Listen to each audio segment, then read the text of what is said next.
Hello and welcome to the League of Extraordinary Atheists for Humanism, where we attempt to apply logic and reason to religion and politics. I'm here with my wonderful, beautiful co-host, Christy Santiago. Hi guys, happy Friday, and I'm excited because Mac's back, and he's healthier than he was last week, which is better than not being. Look at that beautiful face. Don't cough, Mac. Look healthy, damn it. You're like, I'm fine. Oh no, I'm glad that you're doing better. Thank you. Yeah, for those of you who don't know, I was out with COVID, and it was a blast. As in blast, I mean I laid in bed more than usual. Yeah, and blasted things out of your body. That only happened one day, and I don't want to talk about it on air. So that said, it really was awful. I'll share my experience a little bit because I know it's a little bit different for everyone, and I think it's kind of interesting to share and compare COVID stories. So we'll start with that real quick. Fireside chat, right? It was I think the 13th. I really started to feel like crap, or even 2 days before that. I felt like a little shitty, and I didn't go into work because I just I felt like I just couldn't get up out of bed. And then I kind of went through the rest of my weekend like normal, which turns out was a mistake. But that Sunday, I really started to feel like shit. I took ibuprofen before I went to work, which I never take drugs to get through work. Max is ready now. Like ibuprofen. And then I didn't take anything else with me because I didn't expect to. I don't get sick that hard. But for those of you who don't know, Sunday's my 10-hour day. So that was miserable. But by the end of the day, I only had 1 hour left. I'm just like, I need to fucking sit down. No, I'm gonna lay down on a cart. I laid down on a cart for 3 to 5 minutes and just looked at the ceiling and just this is miserable. I don't know what's wrong with me. COVID? I don't think it's COVID. I mean, it could be anything. And this time of year, I get sick a lot. It's just after harvest, and it just got really cold outside. And season change beat the fuck out of me every year.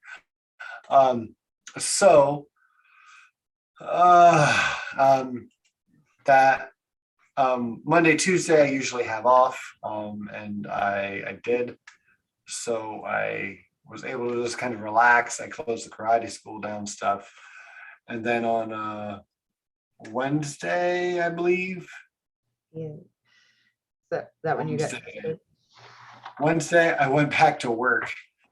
Oh, Mac. And I tried to work through it.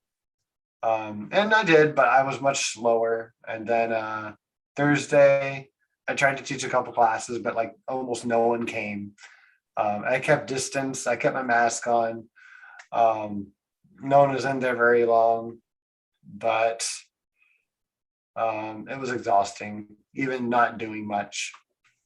Then on Friday, breathing was oh my goodness, this fever won't stop, because all through all these days, from Sunday to Friday, my fever wasn't letting go of me. It was ibuprofen, Dayquil, ibuprofen, Dayquil, ibuprofen, Dayquil, every 3 to 4 hours. And you had medicine head. Yeah. And you're I am 3.5 hours. Up. No, I felt normal. I just felt sick.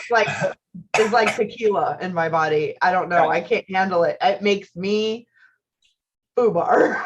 I was so sick I didn't want alcohol, and that made me really sad. That is really sick for you. Right? I didn't even want a margarita, and I wouldn't touch salsa because I'm I don't want to ruin it. That's my favorite food in the world. I live off of it. But yeah, that fever just wouldn't let go. About 3.5 hours in to any length of time. I'm sorry, 3.5 hours isn't like this. Any day, any kind of set, whatever I'm doing, laying down, walking around, trying to work. every 3.5 hours, I just started getting like goosebumps and shivers and tingles. Yeah. And then being covered in like that slimy sweat afterwards and then shivering again. I didn't really sweat. I didn't really sweat, but my skin hurt. It just like my skin just everywhere. Just like my nerves were just achy. My toes hurt. On one foot that I could feel. Yeah, it was weird. My moving my toes to get a sock on was painful. That sounds like I'm a sissy, but it was so. Yeah. I understand it. Yeah, just rubbing my hands. I never want to have that again. Never. Yeah, it was pretty terrible. And then I had a funny taste in the back of my mouth. Oh, yeah, right. But that wasn't a big deal. So like when they asked me if I fell off my fish, I'm like, no, I have a little funny taste. And then it tested everything tasted funny. It made everything taste funny. Water, I was like, is this something wrong with it? No one's gonna taste it after me. Water tasted weird and sweet. Yeah, everything had a weird taste. Yeah, I got that too. That's interesting. Well, right after I tested positive, like day 6 or something like that. By that night, I lost most of my taste, and then for like the next 3-4 days, I really lost my appetite. I definitely lost a little weight, and the only thing I could taste, if the food had it in it, was salt. It's just like taking mouthfuls of salt. Yes. I heard someone else say that everything smelled like rotten milk. So every time they took a breath, they gagged. I'm like, that sounds worse than my salt. Pretty bad. I'll take that over. Yeah, I could taste the salts in anything. I wouldn't add salt to like the chicken noodle soup that I couldn't, because there already was. It was like someone just put salt in everything. Yeah. I could taste it in the Pedialyte I was drinking, which obviously it does have salt in it, but I never tasted it before. But that was the only thing you could really pick up was that. I still had my smell. I could smell like my Gatorade. Yeah. I could smell the pizza I was looking at smelled good, but all I could taste was salt. Isn't that weird? It is weird. And I don't know. I don't care if this sounds conspiratorial or not. But it really did kind of make me feel like, and I probably wouldn't have thought it if I hadn't heard so much online. But it really felt like, did we do this? It feels like it could be some kind of lab leak thing, because these symptoms just kind of don't work together. It's just fucking weird. It doesn't feel like a normal fucking cold. Right? It just doesn't. Yeah. So I don't know which it is, if it's natural or whatever. I lean more towards the lab leak theory myself. And I just thought it was interesting. Not trying to confirm my own bias, but it really didn't feel like a normal cold. Did you feel like you were turning into a cat? No, but I felt like I was gonna break my fucking back. I will tell you that. Because my coughing fits were so bad that it tensed up my back. It made me heat up. I felt like I was on fire during my coughing fits. And then I know I knocked my back out of place a couple times. Luckily, I've taught my girlfriend how to correct that stuff, because I have to correct it when I knock out ribs and stuff when I throw people. But this is a normal sentence in a normal conversation. Right? No, yeah. I'm one of those. By the way, Mac's hands are injured because they are killing devices. And I heal you by touching your back. He's a healer and a keeler. Not like this. But but why not? That's not the right way. This isn't how I touch people. I don't touch people like this. You wouldn't have many friends. I love you. I don't know. Maybe I'd have as many friends as Joe Biden.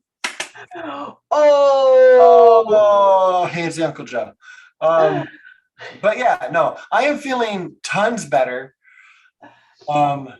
And thank you for your not prayers. And Warm wishes and sending love is what I said. Yeah.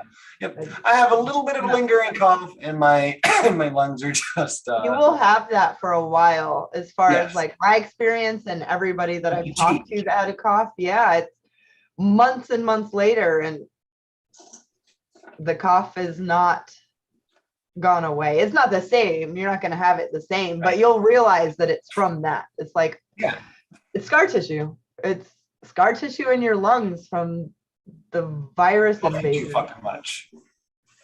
Yes, we got invaded. We did. We did. Yeah. Again, it was awful. I'm doing better. What was the other thing? Something I heard from multiple people is like, you got to get out and like walk around. You got to get out, get some fresh air, move, even though you feel you don't want to. When I did, it didn't feel like it fucking helped. I'll be honest. It didn't feel like it helped me either. I had to walk clean, but yeah. And I mean, if I had to give my own personal advice from my own personal experience, it would be like, lay the fuck down, act like you're giving up until you feel like you're having a good day, because you do have them. So if you feel like you're sick, keep moving. But when it's like debilitating, then stop moving. Because like once I really started feeling better, I went in, I did classes. It was fucking hard. I did it the next day and it was easier. Right. So you do want to try to keep moving, but you really don't want to push it too much with this. Just climbing the stairs, like I felt like I was 50 years older, like I was in my like fucking 70s or 80s.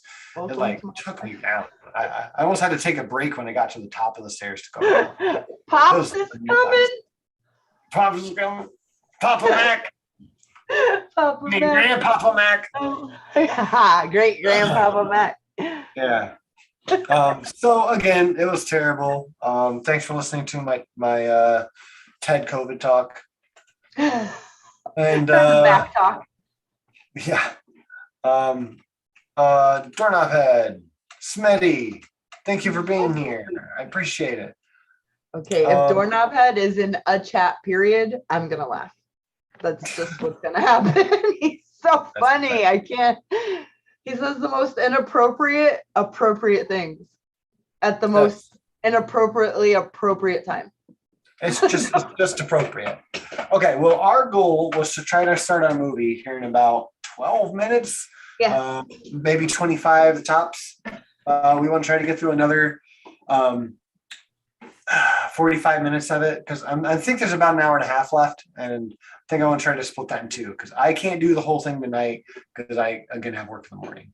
So we're just going to do this as an after show for this week and the next fortnight. So my topics tonight that I had for you was one, the polls that are showing that Donald Trump is actually the favorite candidate currently to run in 2024. Yeah. And that's sad. But we're not doing that one. We're going to wait till next time. It is terrifying, but that's what's to come next week. And that'll be an easy topic. It's got to pull up too many polls that show that. And the other thing that I wanted to talk about, which again, we are not talking about, but I want to let you know because I'm excited for this topic. The person of interest is Madeleine Murray O'Hair. Mm-hmm. Do you remember her name? Mm-hmm. Yes, yeah. I feel like Christy's talked about her on the show at least a couple times, or at least mentioned her. Right. But yeah, this is the woman who took prayer out of school, or something like that, or something like that. So she's definitely one of my heroes. Yeah, she's super cool. I've watched a couple interviews with her, and I plan on separation of church and state is in our documents, and she said that's the end, the period. It's in our documents, period. Me mentioning our documents, I did want to tell you, you know how I love history. Mm-hmm. So in our founding fathers' documents, that they have so many, writing ledgers, things that never got published. There's just tons of stuff. They were writing up for the smallpox inoculation.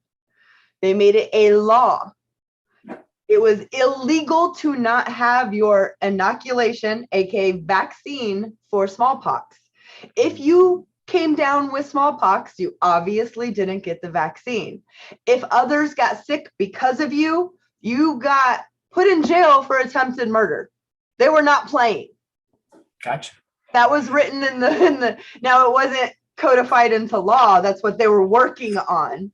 They ended up making it so that it wouldn't be murder, but you would go to jail for endangering.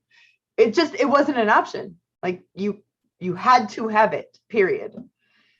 Yeah. So, because if you didn't, you're endangering other people. You can do what you want with your life, but it's an infectious disease, so it's not your life. And I found that so comforting that the country founded on logic when it came to that stuff. Doesn't happen often. Yeah. Yeah. So, okay.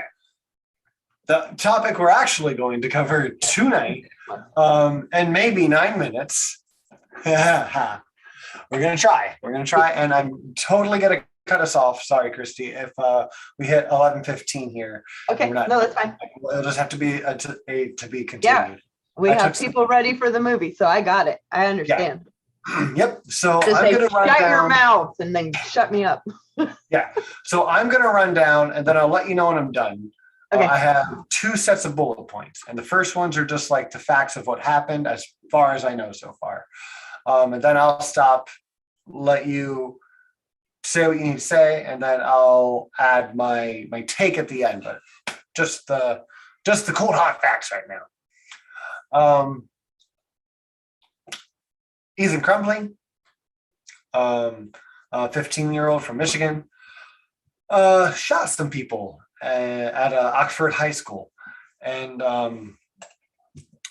this happened on November 30th, I believe, and it's a tragedy. He killed 4 people. I don't know how many he injured. I didn't look that far into it, but I do have a set of bullet points here, which are really interesting. On the 21st, I believe, the school found Ethan on his cell phone at school looking up ammunition, and they thought that was problematic. He was looking up how to buy it. How to buy ammunition, yes. Yeah. And they thought that could be problematic, maybe dangerous. So they contacted his parents. They left a voicemail for his mother, Jennifer Crumbly, and they also emailed her, and she never followed up. She never got back to them, but she did send them a text. She sent her son a text. The text, yeah. Right, and immediately. It was LOL. Mm-hmm. I'm not mad at you. You have to learn not to get caught. So that's how serious they were taking things at this. Because I understand, because I live in, I think I live in the Bible Belt, but I definitely live in gun country. So I get why people might not take this seriously, because all the libtards just look for any reason to make us look like bad guys. Put yourself in one of the parents who lost a child hearing that. Yes. That's what you need to do. Right. And they don't do that. So anyway. Empathy? How you spell that? Yeah. I'm sorry. I shouldn't be mean like that. M-P Athy. It's really good. Thank you. On 11:30, which was the day of the shooting, the teacher found in his notebook, the thoughts won't stop. Help me. was one quote in there. And another one was, "My life is useless." Yep. And then a bunch of gruesome hand-drawn pictures of an automatic weapon, bullets flying, people who've been shot and bleeding out. Yep. And she thought, that's disturbing again. It was a call for help. She took pictures of the notebook on her cell phone, which was very smart of her to do, because the school contacted his parents immediately, asked them to come into the school, into the office, and they brought Ethan. And he had altered the drawings. He had scribbled out the gun and the bodies, and I don't know what happened with the text, but I don't believe in beating children. I'm just saying. But again, that teacher took photos, so they were able to show them the drawings anyways. And in hindsight, there are so many warnings all coming together, like massive warnings like that. Yeah. Yes. So from what the prosecutor in Michigan says, they were told at this point, the parents were, that they need to get their son into counseling within 48 hours. Yep. Immediately. And also she said that they refused or they failed to, I can't remember the language, to check their son's bag for the gun, which I feel like the school probably could have done as well. They refused. Yeah, they weren't going to do that. But I'm not sure if they were asked to. No, nobody even asked if he even, his mom knew he brought it to school because she sent him a text message, "Please don't do it," as the shooting was coming to an end. Right, but at the same time, or around the same time, so I'm not sure what to believe on this. Right. The father had noticed that the gun was missing and called 911. Yes. Because they were contacted about a shooting, and then he noticed the gun was gone. So she could have said that after finding out that the gun was gone and there was a shooting, and then said, "Don't do it." So I don't want to say that she knew that, because that's not something we actually know. But she could have known that, and that's my opinion, but I feel that she knew, because I mean, she was telling him not to get caught. Like, you don't buy a 15-year-old an assault pistol, a semi-automatic assault pistol. At 15, you just don't. 1500 9A. Don't get me wrong, that's a badass gun, and they're fun to shoot as an adult. And as a kid, if it's your parents, and then your parent takes it and locks it up with the code you don't know. Yeah. But so I regret that all said, after the meeting in the office, they did refuse, this is good language, to take their son home, to pull him out of school that day for this. They thought it was nonsense. So they left him at school, and he went back to class.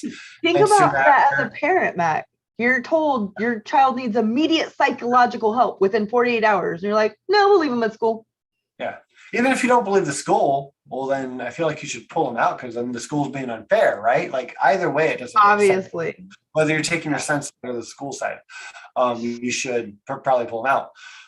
But they did leave him there, and soon after the shooting started, like that day. Yeah. So speaking of hindsight 2020, I'm sure that the parents feel awful, at least one of them. We could probably lack empathy seeing the mom's text messages, right? It would be reasonable to lack empathy for her. But as far as what anyone knew, it's hard to say. And you always want to give your kids the benefit of the doubt, even when it doesn't fucking make sense. Yeah. So the last thing I'll say here, for the facts of the matter, is this 15-year-old suspect is responsible for 4 people Baldwin. I lost Baldwin's name, and I don't know why. There's for the youngest one, as far as the last time I looked, they hadn't released the kid's name. Hannah St. Juliana is 14. Tate Mayer, 16. Justin Schilling is 17. And there's another girl, something Baldwin, Madison Baldwin. Yep. Let's remember their names, not his. Yeah. And so they are it's crazy. It's just another school shooting. It is another school shooting. It also said 7 others were injured in the school shooting. That was the other thing. But yeah, so 4 dead, 7 injured, and the suspect didn't kill himself, so he can be held accountable, and his parents are going. Currently they're trying to charge them with involuntary manslaughter, both because he's their responsibility. He is a child. Yeah, I like it. I don't think all parents should. Dylan Booth, Ruth, his mom wrote that book after he did that Columbine shooting. Mm-hmm. It was just heartbreaking. In hindsight, she was able to see I saw this and I should have done this different, or if I could have done this. And she just is so much in despair over what happened. She's just heartbroken. Not only did she lose her son, but all these children died, and you could tell the remorse. She's not responsible. She even said there were a lot of problems with him, and it just didn't seem like there was help for someone like him at that time. Now that there's been 20, 30 years, and we have parents like this douchebag's parents that are just pretty much like blase. We need to go a different way around it, is what I'm saying. And if there are parents that are like that, they're like, yeah, here, you don't need a lock. It's yours. You got it for Christmas. Try not to get caught. You're not in trouble. Text him when they hear about a school shooting. Please don't do it. You knew it was him. Yes, right. They should be held accountable. I'm not saying, 50 years in prison or anything like that, but they should be held accountable. I mean, honestly, I don't think 50 years in prison for the shooter, because I think that's cruel and unusual myself. Yes, and they want to charge him in that state as an adult, because in the state that he did it, their specific laws there are certain laws that are broken. They're so heinous that it doesn't matter what age you are, you're an adult. And first degree murder is one of them. Yeah, and I don't know. Yeah, I have difficulties with that too. Yeah, so do I, and I hate saying that. I mean, especially, it's gonna sound contradictory to some, because we're on the side of the victims, but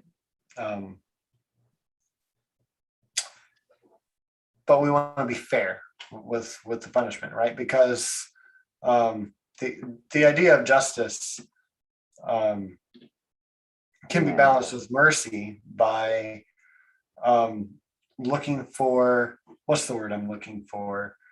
Rehabilitation, right? Everyone should have a chance at rehabilitation. Those who obviously can't gain it, then that's where Christy and I start to differ. Is like, I feel like if you need to put someone in jail for another 20 years or another 40 years, then you should at least allow them to pick the suicide option, like death by death with little dignity, in those cases, or even the penalty, depending on the crime. But life in prison is absolutely cruel and unusual, and a burden on us as taxpayers. I feel like there's just so many reasons why we shouldn't do that. Everyone should have a chance at rehabilitation. If that's not the point, then we're not doing it right. And if we're not and if doing we it. can't help them, well, then we should stop trying to help them or torturing them, because that's unusual and stupid. As you said, that the parents should be held accountable, and I agree. I absolutely agree. I don't know to what extent, because I don't agree don't with either. how we deal with This most will anything. set precedent.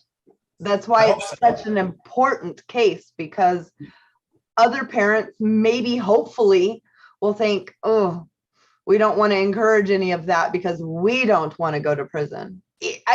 You shouldn't want to do it because you're a good person. But if that's not going to stop them, maybe getting their self in a predicament might. And so that's the precedent I want. And it's not okay.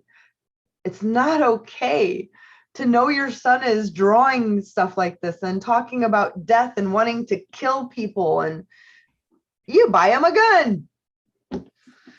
Yeah. Well, I mean, I'm sure they didn't know that or suspect that before they gave it to him. But I do want to make a few points, because here's my other Right. Okay. a set of bullet points. The first thing I bulleted, because I didn't want to forget it, it's just self-control. I mean, I do want the parents to be held accountable, because they left a gun unlocked in a place that he can get it, and he is a teenager. But self-control, he did it. He should also be held accountable, and I'm glad that he's alive to be held accountable. The next thing, few points here. Just why do we trust teenagers with guns at all? This is my own take, but has every adult forgotten how hard high school is? Puberty, peer pressure, just fucking being a teenager in general. Like, you are an emotional fucking ball of fucking Hormones, barbed emotions, fucking wire. It's nuts.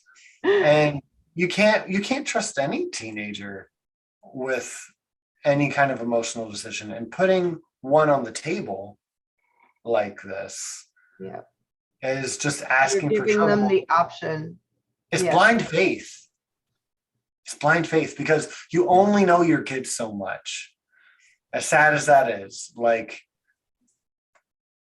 you only know your kids so much, because think about this. This isn't a knock on any parent in general.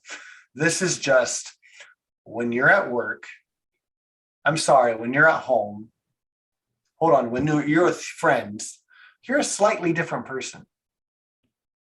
Yeah. Right? You're a little bit of a different person in every fucking crowd. You only know who your kid is around you. Teenager. Yes. Right? And when they're at school, there's the peer pressure. Like, I want to be cool. I want to be pretty. I want to be sexy. I want to be desired. I want to be not the fucking dorky kid. I want to be the hero. I want to be the so much, right?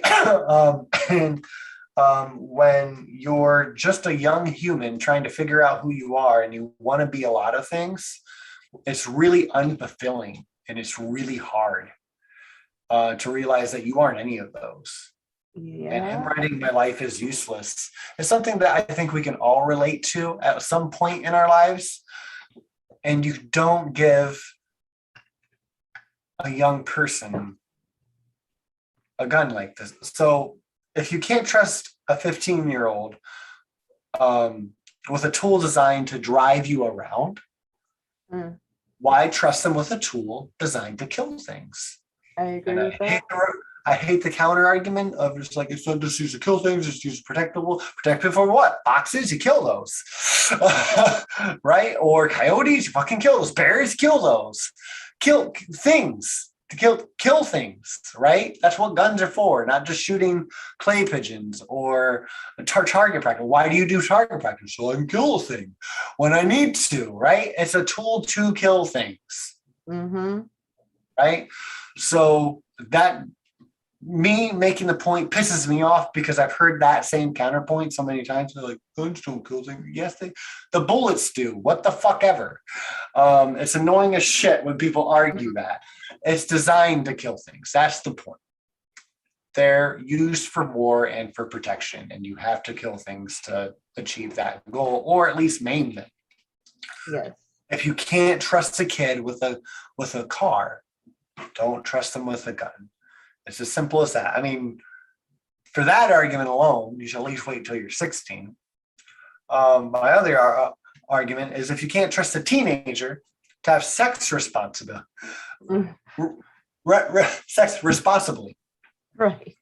Why buy them an automatic weapon that fucks things up? Yeah. I'm with you. I feel like this is just common sense. Like, we don't trust teenagers to do so much. Even think for themselves, because you usually still take them to church and you don't talk to them about anything else because you think they might make the wrong ungodly decision. Like, we don't trust teenagers. An automatic weapon's a bad idea. Any gun's a bad idea. Knives are a bad idea most of the time for a teenager or a young. Right. If you can't leave a teenager at home alone for a weekend and know that everything will be fine, they definitely shouldn't have a gun or be driving. Yeah. Actually, any of it. They should have a babysitter. Teenagers are untrustworthy. Adults are untrustworthy a lot of the time. I am more coming to the conclusion that I agree. I do agree 100% that owning a gun is a right. At least in this country, because the law fucking says so. I can accept reality, whether I like it or not. I don't necessarily like it. And I think at the very least, there need to be common sense gun laws. And when the counter argument comes of we have common sense gun laws, well, then they need to be enforced, because they're not so much that so many people mistake like not having any. We need to enforce and make new laws that just have universal background checks, and felons shouldn't have guns. Teenagers shouldn't have guns. Yeah, I mean, unless their parent is going to be with them. Of course, I was allowed to shoot my, dad's gun he taught me.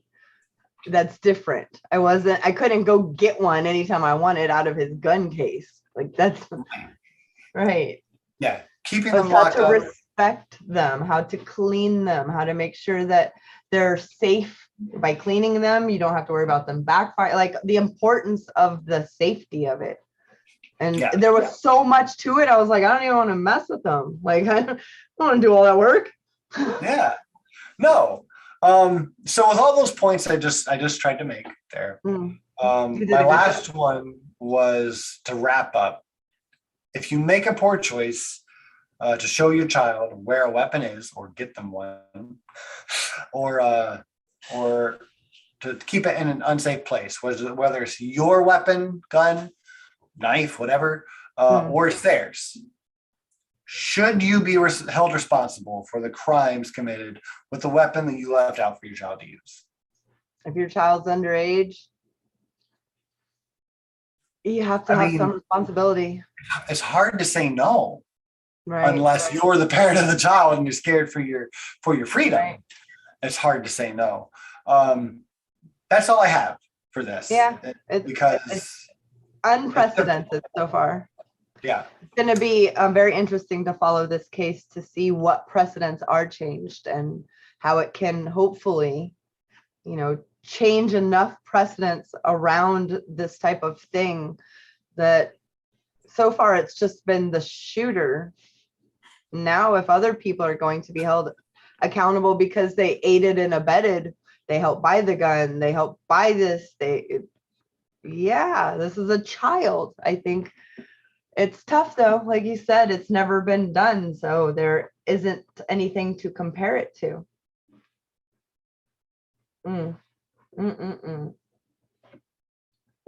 Fall off my bar stool. Yeah. Well, it's time for a movie. Is it not? Yes, it is. Sorry, I just got a message. She didn't want It's to okay. interrupt me. Yes. Neither of us can do two so things. I think my favorite part of the movie is in like the next, like probably 20 to 30 minutes. Oh, yes. Oh my God. When she's like locked up. Yeah, and then some. Yeah, that's a good part. That Yep. whole thing. Yeah, buddy. The torture scenes. They're good. And she really did shave her head for this movie. Oh, yeah. Like she Yeah, did the whole thing. I love her. She's so hot. She's she's great, and you said she's hot. Not wrong, but no, she was a cutie patootie. But yeah, Nacho has a link down here below, so you can join us. So please come on in. We are going to hop off YouTube. We're going to end the stream so we can just watch a movie together. Thank you guys for showing up. We really, really appreciate it. We'll see you again in another fortnight. And Christy? Stay humanist for Godless sakes, and let's go watch a movie, guys.